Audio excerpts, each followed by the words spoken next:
When you take out a personal or business contract hire agreement, you have the option to add on a maintenance package which can be added to your lease agreement for a fixed additional monthly cost. This covers the scheduled servicing, replacement tyres, brakes, exhausts, wipers, and even the MOT between the 3rd and the 4th year. However, maintenance packs do not cover any repairs or replacements which are a result of any accidental damage. The benefit of taking out a maintenance package is to give you complete peace of mind that any unexpected repair costs that you may not have budgeted for will be covered.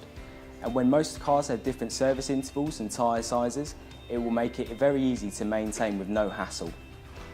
You also get breakdown cover included as standard when taking out a maintenance package.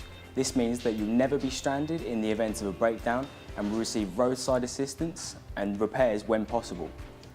The price will increase for the maintenance the longer you have it, depending on how many miles a year you do, but with the high mileage users, this could work even better as you will need more servicing and tyres, and it will be covered by anything you'll need. We all have maintenance on our own lease cars here and couldn't recommend it enough. If you need any more information, just let me know.